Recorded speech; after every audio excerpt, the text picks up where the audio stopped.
welcome to Novi Codes. Welcome to the fourth session, now Spring MVC tutorial series. So in this video, I am going to show you how to create the dispatches servlet metadata file. So in the previous video, we have seen that Maven automatically creates and configures the dispatches servlet for us. But for learning purpose, we are going to see how we can create the metadata. I mean how we can create the dispatch servlet in an XML file. Maran has done it in a Java class. So in this video, we are going to create the dispatch servlet in an XML file. So why we are doing this? We it is better to push all the configuration related items, configuration related to things to XML. Okay, so that is actually a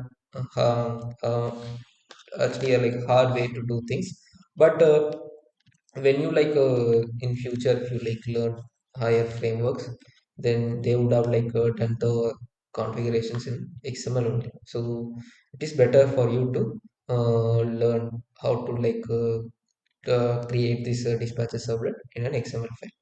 So we are going to create the metadata file, XML file. So that file is going to contain all these things. Okay, so we are going to name the dispatcher servlet as application servlet.xml. So there is a particular way, or there is a particular what to say, there is a particular way in which the naming should happen. Okay, so we are going to follow the same thing, and the metadata file is going to contain the internal view resolver mean, and then these configurations, db connectivity configurations. This configuration we will add in future videos, but for now just know that this all the db related configurations can also be added in this dispatcher servlet xml file, and all the custom means that you are going to create, so they also can be added in this dispatcher servlet files. Okay, and we are also going to add these two tags, I will explain you why we add these two tags. So without these two tags, the dispatcher servlet is not going to work. So I will explain you why we adding these two tags as well. So now let's go ahead and create the XML file. So the XML file has to be created in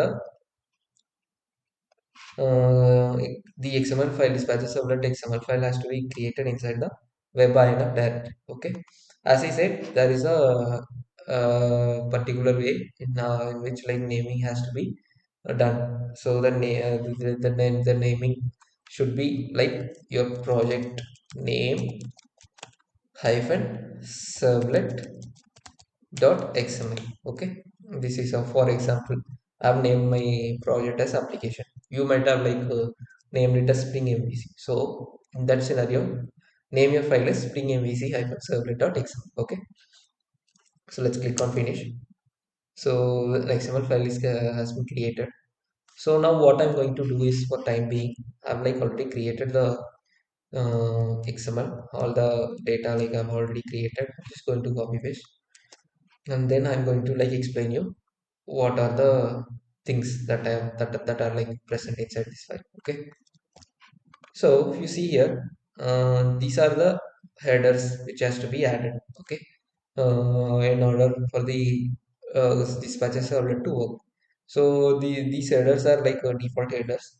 Just add these headers. You can find these in the internet also. Just go to Google and type how to create dispatcher servlet XML file, and many websites you get a sample dispatcher servlet XML file. You can just copy the headers from there. You can paste. So below we have the two tags which we talked about, right? So these two tags, I mean the MVC annotation ribbon and the context components can tags is very important. These tags do some bean initialization. Those beans are very much important for URL mapping. So if you remember, I said that dispatcher servlet is going to act as the friend controller.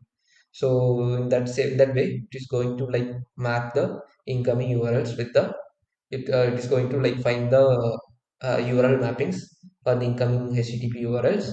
So for that, it makes use of some inbuilt Spring classes. So these two tags is going to initialize the inbuilt Spring beans. Okay, so add these two tags, and this MVC resources tag defines the resources folder. So inside this resources folder only, you are going to place the CSS files, JavaScript files, image files, etc. So I have mapped the CSS file.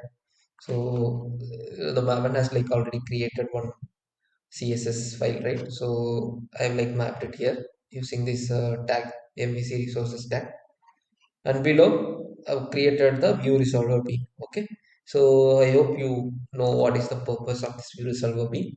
View resolver is going to resolve the JSPs. So the controller is just going to return you the name of the JSP.